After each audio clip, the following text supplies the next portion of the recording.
ಹೆಚ್ಚಿನ ಒಂದು ದ್ವೇಷ ಭಾಷಣ ಮಾಡ್ತಾರೆ, ಅದಕ್ಕೆ ಈ ರೀತಿ ಒಂದು ಯತ್ನಾಳ್ ಭಾಷಣ ಅಷ್ಟು ದ್ವೇಷ ಇಲ್ಲ ಇಲ್ಲ ಅಂದ್ರೆ ನಾ ಅವ್ರಿಗೆ ಅಭಿನಂದಿಸ್ತೀನಿ. ಯಾಕಂದ್ರೆ ಒಬ್ಬರೇ ಕಾಂಗ್ರೆಸ್ನಾಗ ತಿಳ್ಕೊಂಡಾರ, ನಮ್ಮ ಜಿಲ್ಲಾ ಉಸ್ತುವಾರಿಗಳಿಗಿಂತ ಹೆಚ್ಚು ತಿಳ್ಕೊಂಡಾರ ಅಂದ್ರೆ ಅವ್ರಿಗೆ ಅಭಿನಂದನೆ. ಪಾಪ ನಮ್ಮ ಜಿಲ್ಲಾ ಉಸ್ತುವಾರಿಗೆ ಭಾಳ ತ್ರಾಸ ಆಗ್ತಿತ್ತು. ಅಂದರೆ ರಾಮಲಿಂಗಾರೆಡ್ಡಿ ಅವರು ಒಬ್ಬ ಅನುಭವಿ, ಒಬ್ಬ ಒಳ್ಳೆ ರಾಜಕಾರಣಿ. ಆ ಪಕ್ಷ ಪಂಗಡ ಬೇರೆ, ಅವ್ರು ಅತ್ಯಂತ ಒಬ್ಬ ಹೃದಯವಂತ ರಾಜಕಾರಣಿ. ಡೀಸೆಂಟಾಗಿ ಅವರು ನಾವು ನೋಡ್ತೀನಿ ವಿಧಾನಸಭೆಯಲ್ಲಿ ಸಾಕಷ್ಟು ಸಲ ನಮ್ಗೆ ಅವ್ರಿಗೆ ದರ್ಶನ ಆಗ್ತದೆ. ಆದರೆ ಅವರು ಒಬ್ಬ ಪಕ್ಷಾತೀತವಾಗಿ ಕೆಲಸ ಮಾಡಬೇಕು, ಒಬ್ಬ ಸಚಿವರಾಗಿ ಹೆಂಗಿರ್ಬೇಕು ಅಂತ ಇರೋದ. ಅದಕ್ಕೆ ಹೇಳಿದ್ದಕ್ಕೆ ದ್ವೇಷ ಭಾಷಣೆ ಅನ್ನುವಂಥದ್ದು ಎಲ್ಲಿಂದ ಪ್ರಾರಂಭ ಆಗ್ತೈತೆ ಅಲ್ಲಿಂದ ಅವ್ರನ್ನ ಒದ್ದು ಹೊರಗೆ ಹಾಕ್ಬೇಕು. ಒಳಗೆ ಯಾರನ್ನ ಪಾಕಿಸ್ತಾನ ಪರವಾಗಿ ಮಾತಾಡೋಣ ಅವ್ರ ದ್ವೇಷ ಅಲ್ಲಿ ಅವ್ರು ಪಾಕಿಸ್ತಾನ ಚಲೋ ಅಂದ್ಮ್ಯಾಗ ನಾವು ಬೇಯಬೇಕಲ್ಲ ಮಕ್ಕಳಿಗೆ. ಭಾಷಣ ಎಲ್ಲಿ ಚಲೋ ಆಗ್ತದೆ? ನಮ್ಮ ದೇಶದ ಅತ್ಯಂತ ಪಾಕಿಸ್ತಾನ ಪರವಾಗಿ ಮಾತಾಡಬೇಕು. ಭಯೋತ್ಪಾದಕರು ಯಾರು? ಹಿಂದೂಗಳ ಅವರೇ ಮಾಡೋರೆ, ಅವರೇ ಬೆಂಕಿ ಹಚ್ಚೋರು ಅವರೇ, ಬಾಂಬ್ ಹಾಕೋರು ಅವರೇ. ಅದಕ್ಕೆ ನಾವು ಬೈಬೇಕಾಗ್ತದೆ.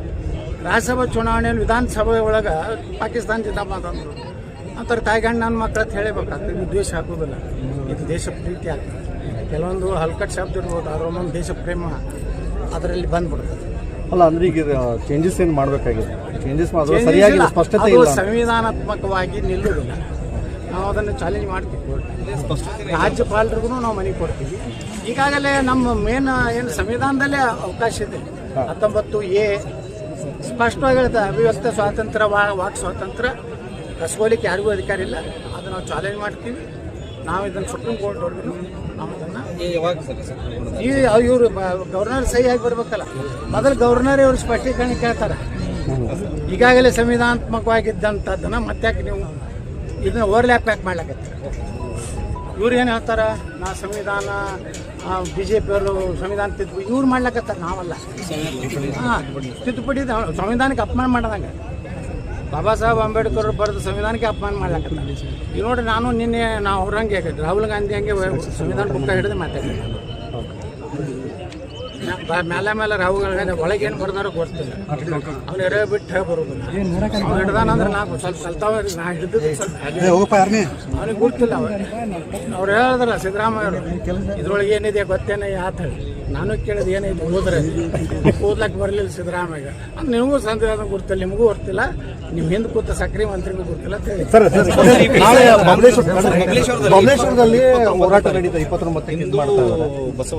ಬಸವ ಅನುಯಾಯಿಗಳ ಅಲ್ಲಿ ಯಾರ ಪಕ್ಕ ಹಿಂದೂಗಳು ಬರ್ತಾರ ಅದ್ರ ಮ್ಯಾಗಿಂದ ನೀವು ಪಾಲ್ಗೊಳ್ಳಿ. ಯಾರು ನಿಜವಾದ ಕಟ್ಟರ್ ಹಿಂದೂಗಳು ಅಲ್ಲಿ ಪಾಲ್ಗೊಂಡ್ರೆ ಹೋಗ್ತಾರೆ. ಸುಮ್ಮನೆ ನಕಲಿ ಹಿಂದೂಗಳು ಹೋದ್ರೆ ಅಲ್ಲಿ ಹಂಗೇನಿಲ್ಲ. ನಾವು ಬೇರೆ ಕಡೆ ಎಲ್ಲೆಲ್ಲಿ ನೀವು ಕೂಡ ಮಾಡ್ತೀವಿ ಅಂತ ಎಲ್ಲೆಲ್ಲಿ ನಾವು ಮಾಡ್ತೀವಿ. ನಾವು ಎಲ್ಲಿ ಮಾಡಬೇಕು ಅಲ್ಲಿ ಮಾಡ್ತೀವಿ. ಪ್ರಾರಂಭ ಮಾಡಿ ಮುಂದುವರ್ಸಿ ನಾವು ಮಾಡ್ತೀವಿ. ಹಜರತ್ ಖಾನ್ ಬಾಬಾ ತಂತ್ರ ಮಂತ್ರದ ಪ್ರಸಿದ್ಧಿ ಪಡೆದ ಮಹಾಗುರುಗಳು.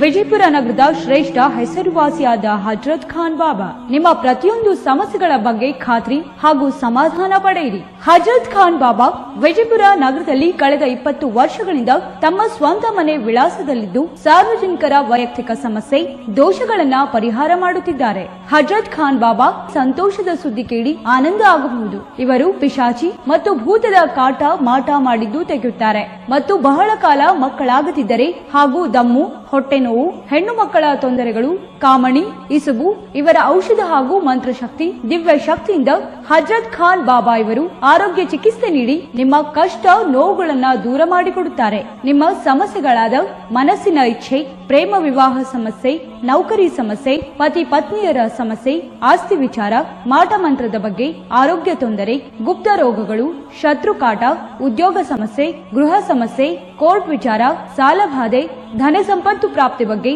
ಸಂತಾನ ಪ್ರಾಪ್ತಿ ಬಗ್ಗೆ, ರೋಗಿಗೆ ಔಷಧ ನಾಟುವ ಬಗ್ಗೆ, ವಿವಾಹ ಸಮಸ್ಯೆ, ವಿದ್ಯೆ ಸೇರಿದಂತೆ ಈ ಎಲ್ಲಾ ಪ್ರತಿಯೊಂದು A to Z ಸಮಸ್ಯೆಗಳ ಬಗ್ಗೆ ಖಾತ್ರಿ ಹಾಗೂ ಸಮಾಧಾನ ಪಡೆಯಿರಿ. ಹಜರತ್ ಖಾನ್ ಬಾಬಾ ಕಳೆದ 2 ದಶಕಗಳಿಂದ ತಮ್ಮ ಸ್ವಂತ ಮನೆ ವಿಳಾಸದಲ್ಲಿದ್ದು ಸಾರ್ವಜನಿಕರ ವೈಯಕ್ತಿಕ ಸಮಸ್ಯೆ ದೋಷಗಳನ್ನ ಪರಿಹಾರ ಮಾಡುತ್ತಿದ್ದಾರೆ. ನಿಮ್ಮ ಸಮಸ್ಯೆಗಳ ಪರಿಹಾರಕ್ಕೆ ಕರೆ ಮಾಡಿ ಪರಿಹಾರ ಪಡೆದುಕೊಳ್ಳಬಹುದು. Mobile number 9972183841. ಸ್ವಂತ ಮನೆ ವಿಳಾಸ Hazrat Khan Baba, Sainik school, first gate, bus stop, Ibrahim Roza back side, Horti plot, Rahim Nagar, Vijayapura.